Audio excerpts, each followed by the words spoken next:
Good evening, friends. Here we come to the fourth and the last webinar in the series of four-part webinar on understanding the officer-like qualities. And before I proceed further, I would like to thank all the viewers and the feedback that they have given me, which will, I'm sure, motivate me for a long time to come out with such interaction. And I'll try my best to spare as much time as possible to be with you, to bring to you content that will really help you in understanding the whole process of SSB and doing very well. Now the fourth factor, like I said in the first one, that these 15 OLQs are broken down into four factors. So we have covered factor 1, factor 2 and factor 3 in the last three webinars. Now we are coming to the factor 4, the fourth part, which is called the dynamic factor, right? So the first OLQ or the first factor was related to your mental abilities, right? The second was your conscience, your heart, right? The third was the interaction in the social group or the social environment, your effectiveness, how effective you are in the social environment, right? Which is an outcome of the interaction of the first two factors.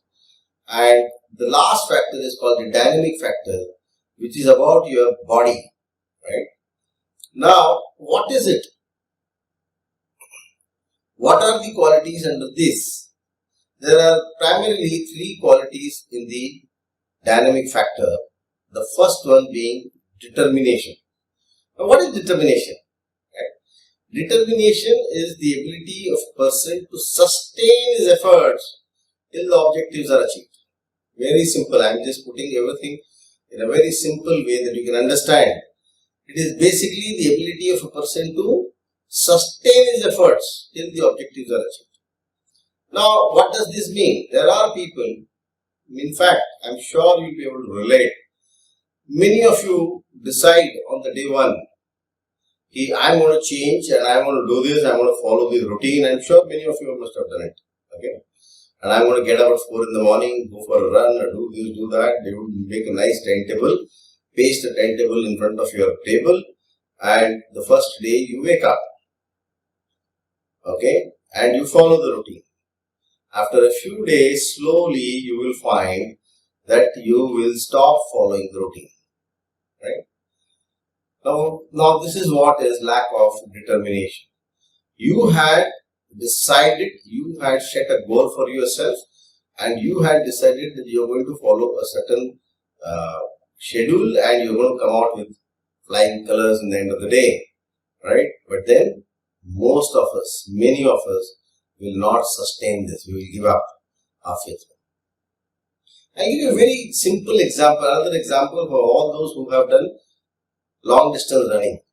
Okay, when you start off, okay, you start running, you'll be in full josh.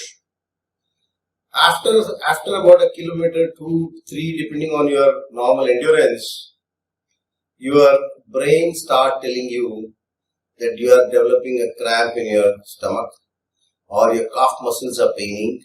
It will prompt you. It will tell you, it will keep telling you that, oh my God, this is paining, that is paining. And it will tell you to maybe walk for a little distance and again will restart. Okay. Whereas your conscience will tell you, no, if you have to do well, you have to run. Does not matter. Nothing is going to go wrong. Continue to run.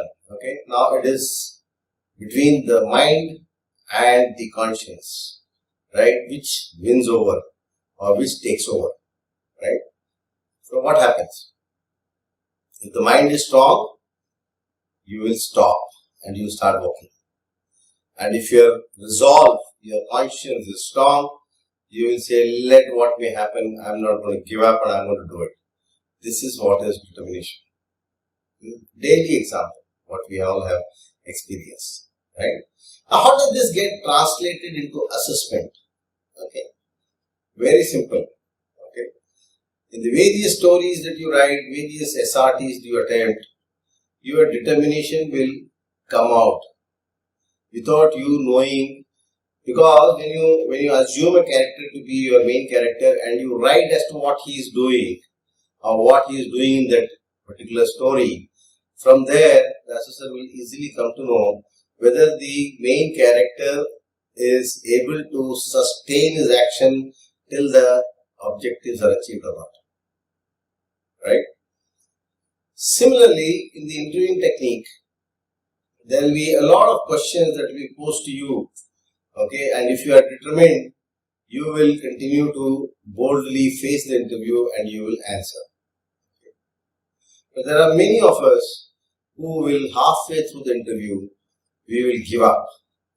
Because you may not have answered 2-3 questions, then your body language will show up, your responses will show up that you have already given up.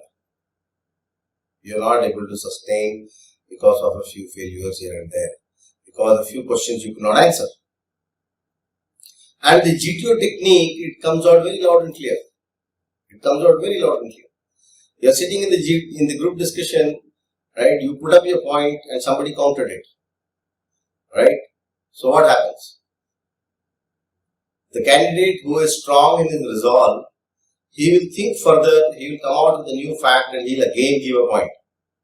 Somebody with a low resolve, he will give up, right? He will not sustain. He will assume or it's all over for him and he will give up. Okay. Similarly, in the practical tasks, he started off well in the PGT, but he could not do one-hour structure in the second obstacle or something. So slowly you find that he is now taking the back seat. He is now standing at the rear. Right? All this reflects poor determination. You are not determined. There are many guys who do very well in the first 4 tasks, and thereafter you call it complacency, or you call it that self-assessment. They think maybe they are not performed well and then they give up. Okay. Some give up after command tasks, some give up after the first 4 tasks, and it shows up. So the name of the game is consistency. You have to be consistent. And I keep telling my students when they come to the academy, when I interact with them, I tell them, what is in your hand you must do. And what is in your hand is your effort. You have come there, you are prepared, if you are determined, you want to achieve the objective, you would have worked hard. And now that you have come to the selection center, forget it. Do not do self-assessment. Do not think you are not done well, you are not, maybe you will not get recommended. Don't worry about all that. Apna karma kiye jao till the last. Don't become complacent or don't give up halfway. It means in the GTO technique, from the word go, that is your first GD, till the final group task is over, you must be at it. Don't worry, don't look back. You may have not done very well in psychology, you may not have done very well in interview, it does not matter. Right? You are here, do it. There are so many such clues that one get in the GTO technique. Take the IO, individual obstacles. Right? If you fall from a particular obstacle, and you are not able to do it, there may be some candidate who will just leave it and go ahead. Okay?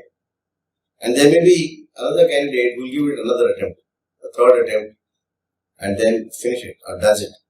Or 2-3 attempts he has not been able to do it, he leaves it and go forward. All this shows his willingness to sustain his effort till the objective is achieved. Right? That shows that he is not the one who is going to give up at the first failure. He will give second attempt, he will give third attempt, he will attempt. Now there are candidates who have not made it in 6, 7 attempts, 8 attempts, but it is still coming. And if the assessors find that this guy has not made it in 6, 7 attempts and now he is doing it fairly okay. It goes on to show his determination. See, he has put in sustained effort. Does not matter. That's why I keep saying, if you are a repeater, you have not been able to do it in the first 3, 4, 5, 6 attempts. Does not matter. Right? If you are sure that this is what you want, analyze where you have gone wrong in the previous attempt, work on that, bounce back. Right? So it is your ability to bounce back or continue to work hard till you achieve your objective. But you have to draw a line somewhere, right? So you cannot go on to 25 and keep doing this only sitting at home. No. If you see 3, 4, 5 attempts, you're not able to pick up a job, do something else, and parallelly prepare, put in that extra effort, put in that extra hard work, and prepare. And, I'm sure if you work systematically, if you have insight about your performance, what went wrong the previous time, and you are able to analyze, I'm sure you'll get through, right? Same thing happens, in the interview also, 40-45 minutes interview, started off very well, and as the interview proceeded, he went down. Lack of determination. Are you with me? The first 2-3 stories wrote very well, thereafter, started giving up. Or the stories are not having that kind of depth, right? So it will show up your determination in many multiple ways in all the 3 techniques, right? So this is all about determination. So what is it? In simple word, willpower. Okay, your will to achieve and your will to put in that effort required to achieve the results, right? So how do you inculcate this? Very simple. If you have made a resolution, if you have resolved that you need to do this, stay focused. Stay focused, right? And if you have drawn up a plan, work on that plan. You want to make minor changes, minor adjustments, fine. But don't make a plan every day and then don't follow it. It's not going to lead you anywhere. For God's sake, remember, anything that you need to achieve in life, you need to have resolve to achieve. Don't be a daydreamer. Don't keep on dreaming that you will do this and you will get this and then you will become this. You will not become anything. Okay. So once you have fixed an aim for yourself, chalk out the plan, put in that effort and march towards the aim. Nobody can stop.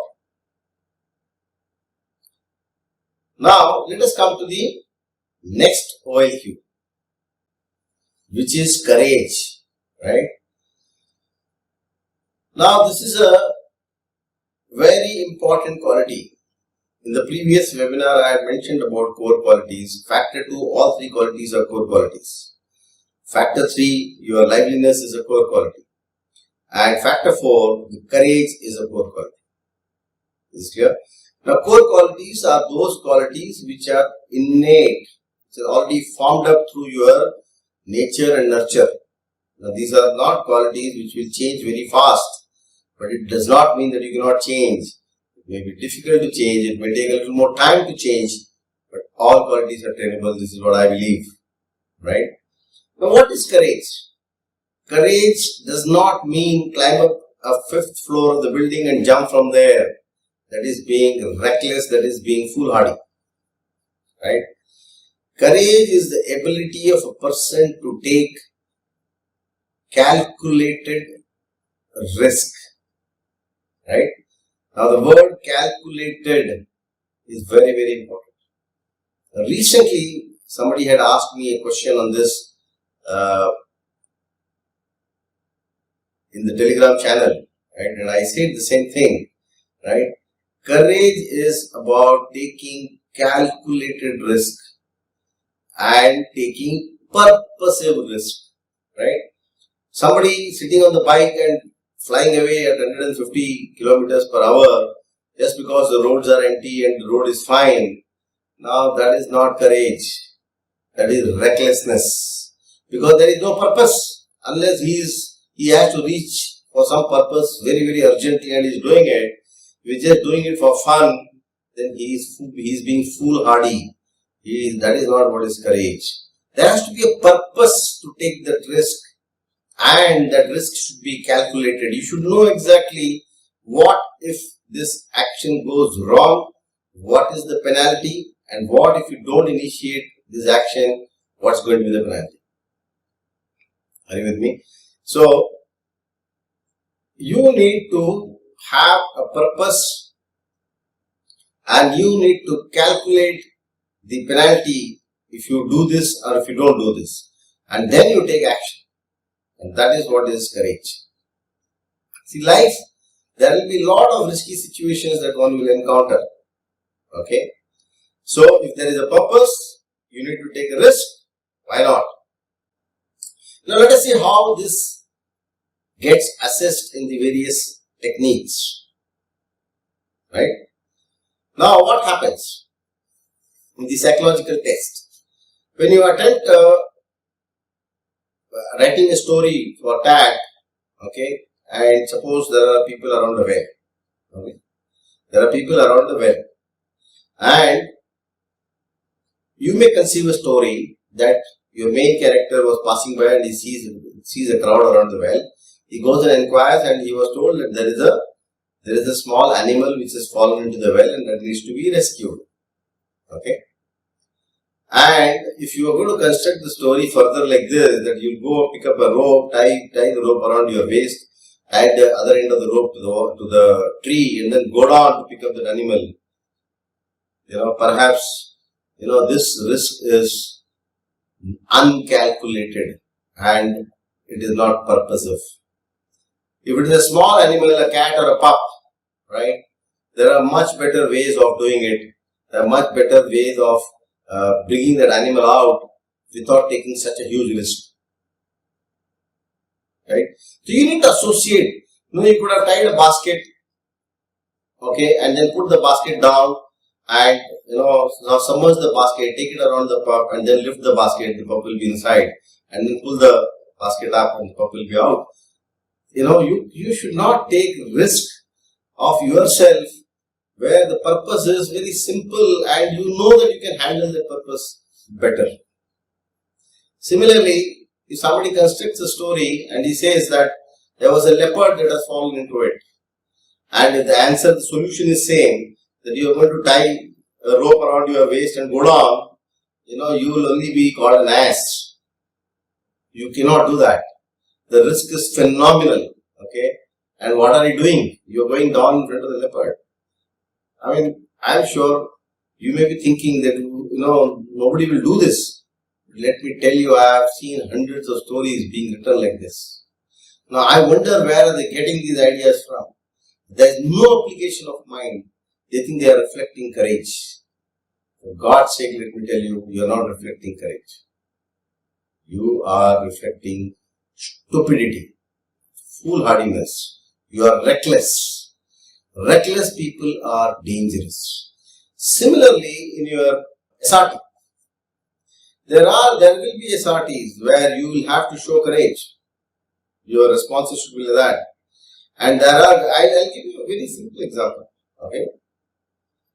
And this happened. This is a live example where two situations are posed in front of a candidate in the conference. Synthetic situations like SRT. Right? And the first situation that was posed in front of the candidate was that he's on a patrol, he's armed, and he suddenly finds a terrorist appearing from behind a tree who is also armed. How will you respond to this? And he says he will snatch the gun from him, and he's carrying AK-47. He snatches his AK-47 and shoot him. Is it possible? Or is it the kind of courage that you should be showing? Is this courage? It is uncalculated risk you are taking. And by the way, you are also armed. Right? So, how do you respond like this? Another same candidate was asked another question. Okay? You are coming back after a night show through an isolated place and you see that two guys are molesting a girl. And the girl is crying for help. What will you do? He says, I will run to the nearest police station and inform the police. Now you see the dichotomy, right? In the first place, the other guy is having AK-47 and you will snatch that AK-47 and shoot him when you are yourself armed. Okay? All it requires for the other guy is to press the trigger and I don't know how many bullets will be pumped into you and you will be nowhere. And here, there are only two guys molesting a girl and he will run to the nearest police station when it was told that you are passing through a isolated place. Here he could have shown his courage. calculated risk. You are there, you are a defense aspirant, confident, courageous, and there are only two guys. Okay, just pick up whatever you get around, bloody ram them. But no, here is the inconsistency, and this is how you project yourself. This is how you respond. This is all basically because of synthetic solutions that you keep reading in the internet and all kind of books and all kind of preachings. Apply yourself. You don't need anybody to guide you this. You don't need anybody. Right? So apply your common sense before you react. Obviously the candidate was conferenced out and then he told me this and I reacted the way I had to him. Right? It's being stupid. Okay. So courage is taking purposive and calculated risk. Taking risk where there is a purpose and the risk should be calculated. If you are reckless, mind you will harm your men. You will take a reckless decision and you will end up killing your entire unit. And that is something which is unpardonable. Right? Now, how does this get translated into interview? Right? Please understand, interview technique cannot assess your courage. Practically, obviously, it is not. Okay, so for this particular quality, normally you will find the interviewing officer putting up some synthetic situations in front of you and asking you to respond the way it was done during the conference for this boy. Right? So similarly, so you have to apply yourself and then answer properly. And when it comes to GTO, this is one technique where you cannot escape. Okay, courage is very easily seen in this particular technique. You start observing your courage right from the word go, and we will be able to see it very, very well. If not so much in the GD, in GP, when you write solutions for various situations, somewhere your courage will get reflected. Then you come to progressive group task. Okay, you may have to walk on a plank on a slightly higher elevation, and whether you get scared, you don't want to walk on it, you know all that will get recorded. Come to GR where you have to climb the wall, you have to jump across, you have to walk on a beam. So how you perform there? Are you the shaky kind? Are you lacking in courage? Do you seek help, and only when there are two people holding your hand on both sides you are able to walk on the beam? We will know.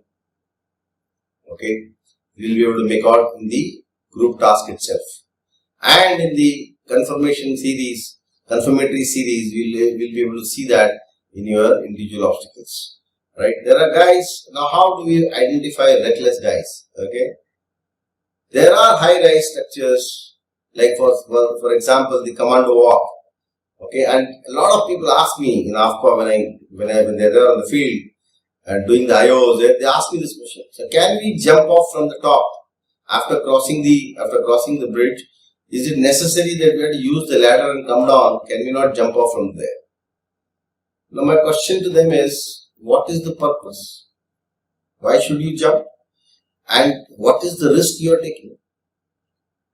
How long will you take to climb down a few steps, and once you come down maybe halfway, when you know that now there is no risk or very, very less risk, jump off from there.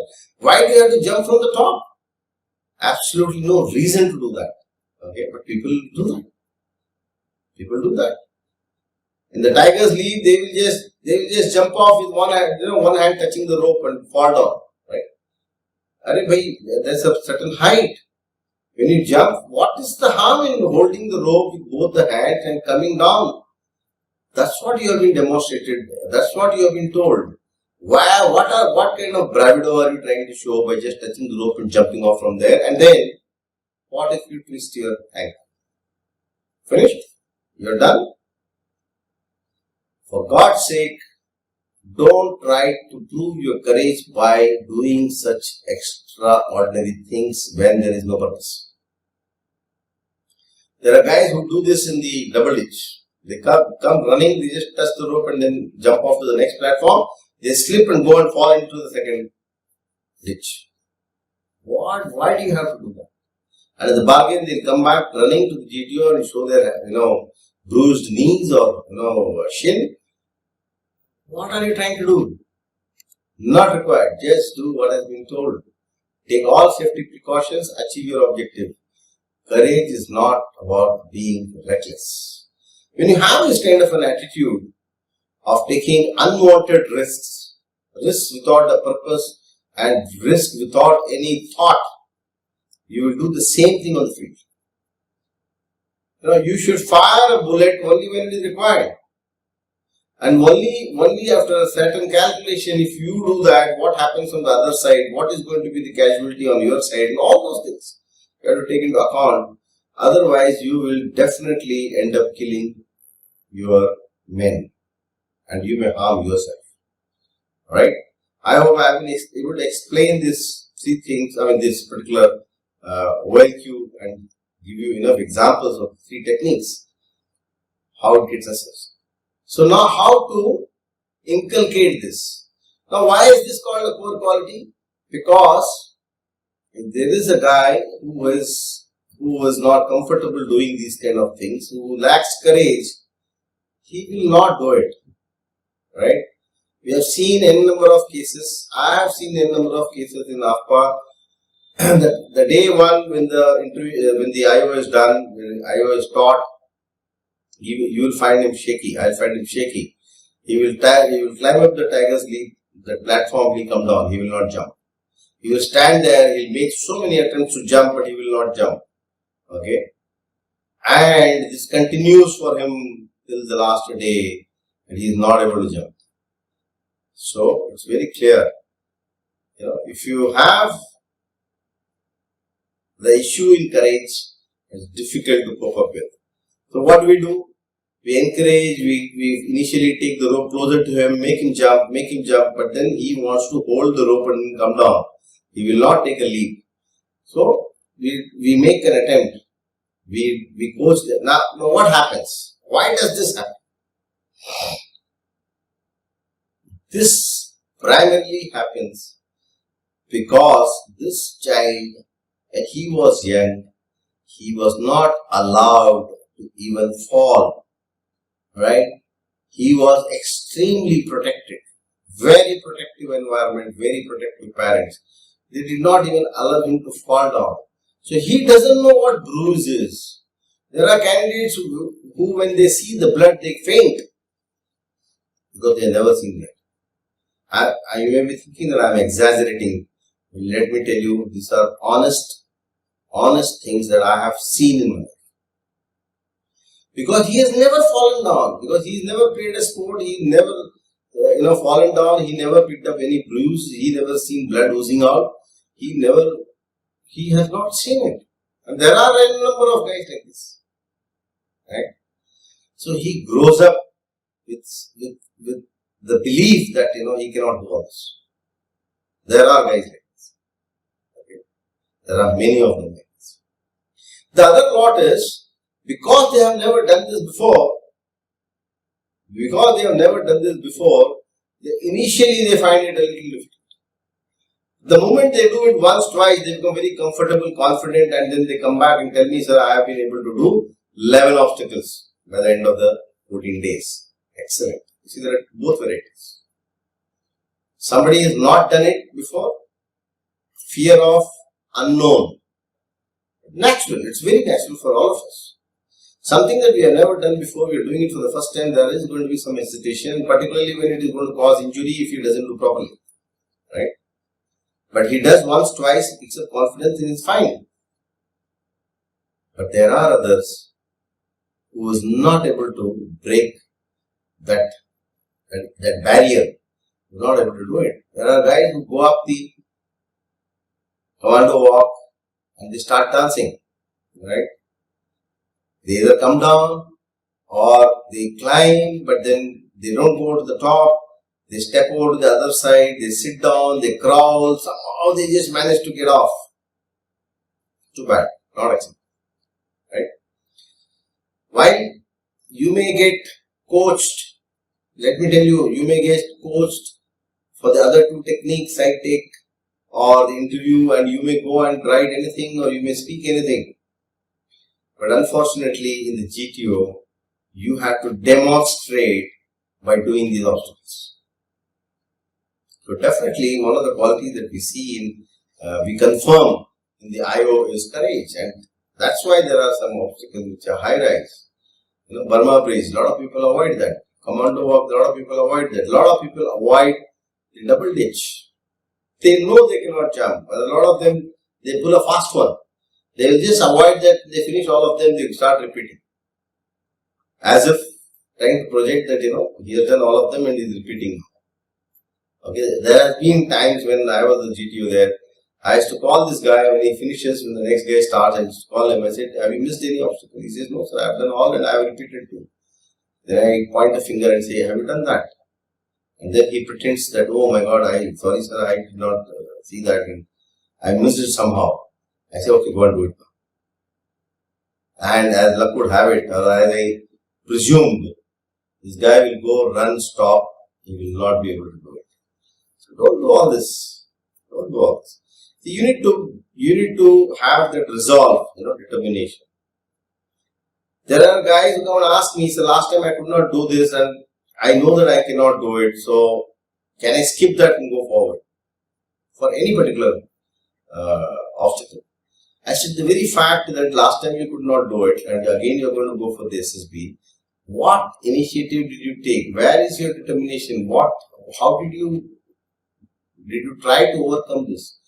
Please understand there is nothing that cannot be changed. There is nothing that cannot be changed. It's all in your mind. You want to do it, you will do it. You don't want to do it, you will not. This is as simple as that. Right? Well, from here, let's move to the last OLQ, which is called the stamina. Now, what is this stamina? Stamina is your endurance, your ability to endure, right? And it is more to do with physical, and many of you think so, but it has got to do a lot with your mental abilities. I'll explain this to you, right? Stamina is also about mental stamina. More often than not, you will find it is your mind that gives up first than the body. And let me tell you, let me assert this, that the body has tremendous potential. The body has tremendous potential. It is the mind which gives up first. It is the mental stamina which leads you to stop enduring. Okay, doesn't matter. Now let us look at the physical stamina aspect. Okay, now this is a physical part. The more you run, the more stamina you develop. Right? The more you read or the longer hours you work, you develop that stamina to focus for a longer duration. Okay, and this we consider as a highly trainable quality, right? It is not difficult to train a person in physical stamina. Okay, it may be a little difficult to train a person in mental stamina, but as your physical stamina grows, your mental stamina also grows, right? It is only in the beginning when you don't know what your body is capable of. When you have not reached that extreme or you have not tested your extreme, your mind doesn't know what your capacity is. For example, when in the academy, when you have to run 22 kilometers, half marathon in the camp, and when you're running it for the first time, you have no option. You bloody well run because there's somebody coming behind you and will kick you if you don't run. So you run. Now what happens? Your mind gets a reference or a datum, a benchmark, and your mind believes that 22 kilometers is possible because you've already done it, right? So next time when you have to do 22 kilometers, you say, yeah, no problem. I'll be able to do it, right? So every time you set up, you achieve a target, you achieve a milestone, that is the reference you are giving to the mind to believe that yes, this is capable, this is possible. I mean, I've done it before, so I can do it, right? So mental stamina and physical stamina are very closely related. Okay. So, with training, as you go along, you will develop physical stamina. And since it is very highly trainable, we know within 6 months we can make a Rambo out of him in the academy.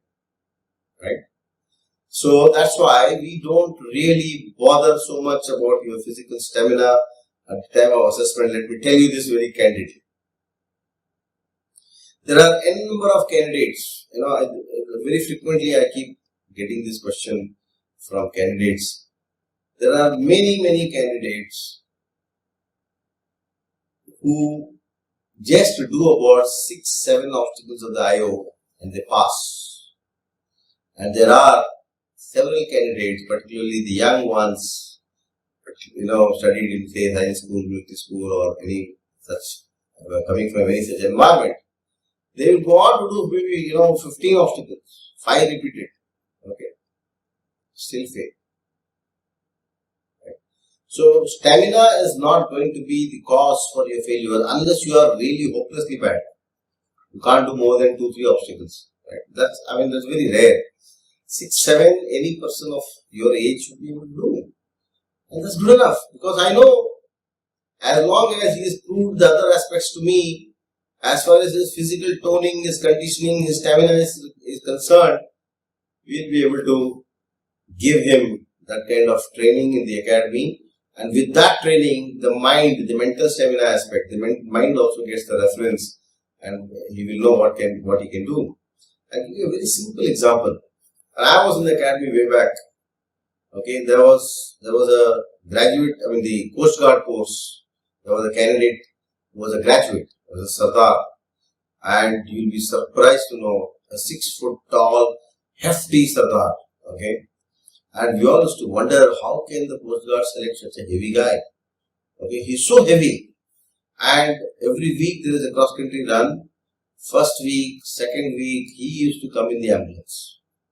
And he's part of a particular squadron, and we guys become senior in the first 3 months of their training in the academy. We are seniors, and thereafter they become senior to us. Okay, that's how this academy runs. And then we start counseling him, kicking him, shouting at him, and you'll be surprised to know when in their term, when there was a final cross country run, I have literally seen this Sardar, after climbing a very steep hill from the main gate of the academy till the finish point, he ran as if something is after him, after his life, and his pagdi going all over. He couldn't care less.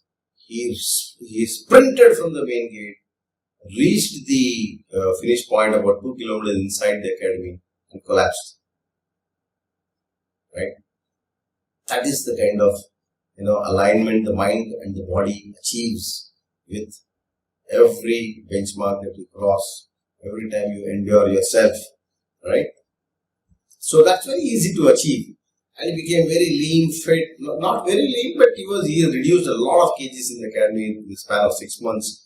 And it was a revelation to all of us that, though he was so heavy when he came in, he did so well in the end. So physical stamina is nothing to worry about. But since you are a defense aspirant, the entering officer is definitely looking at you from that perspective. And if you are obese, overweight, 90 plus kgs, short, and you're sitting there like a fat duck, obviously he's going to question, he's going to ask, it reflects so many things about you. Your sense of responsibility, your initiative, it will question your stamina. Obviously, if you're a defense aspirant, then you must keep yourself fit, trim, right? So, all this is very, very important. You come out in the psychological test. Yes, from the way you write your stories, the way you write your SRTs, your stamina will come out. And similarly, in the interview, the kind of questions that will be asked you, your stamina will come out. In GTO, I have explained to you how easily the stamina can be seen. GOR, your IO, physical stamina can be seen, and all is very, very easy, right? But mostly that cannot be the only reason for failure. If the guy has enough willpower, the guy has enough resilience and other qualities being intact, nobody is going to really fail you for being for lacking in physical stamina. That can be grown, right? Guys, with this I wind up this 15 OLQs divided into 4 factors, and with this all the 15 OLQs are completed. Now what? Now you'll be wondering what am I going to say? Now it's all over. No. There is a 16th OLQ. You will not find them documented anywhere. You will not find anybody talking about it. Right? But let me tell you, we are all looking for the 16th undocumented OLQ. And that is your urge and motivation to join the services. Why do you want to join the services? What is your urge? What motivates you to join the services? Is a very important thing that we are very, very closely watching or wanting to know. Right? If you are a guy who just came there to have fun and you're having fun with friends and doing some activities, going back, cannot impress us. Okay? And you can expect this question from every interviewing officer: why do you want to join the defense services? What motivates you to join the defense services? Right? So, please understand, defense services is a service. It is a service. It is not a career. It is not a profession. It is a profession, but it is not a job. Okay? It is a service to your motherland, service to your nation, service to your countrymen. You have that kind of a urge. It's very important. Right? So think about this. Think about this. If service is what is motivating you to join the services, well and good. If there are other things that attracts you in the service, well, there could be a question mark. Right? So this is the 16th OLQ. Be very careful about this 16th OLQ. Please understand, the guy sitting across is a person who joined the services with a lot of passion, patriotism, and a sense of service to the nation, and he is expecting that from the younger lot, and he is selecting them. Think about it. Okay guys, with this I finish this 4-part webinar series, and I hope you have enjoyed, you have understood, and God willing, time permitting, I will come back with more sessions, and do write back to me in your comment section as to what you want to hear, what do you want to ask. You can even join our Telegram channel, AFPA Telegram channel, and where questions can be asked, and I make short videos of a few minutes clarifying all these questions. So be part of the channel. It happens on a daily basis. Yeah, so you get to learn a lot on a daily basis. Be connected with us, and good luck. Stay safe. God bless you. Jai Hind.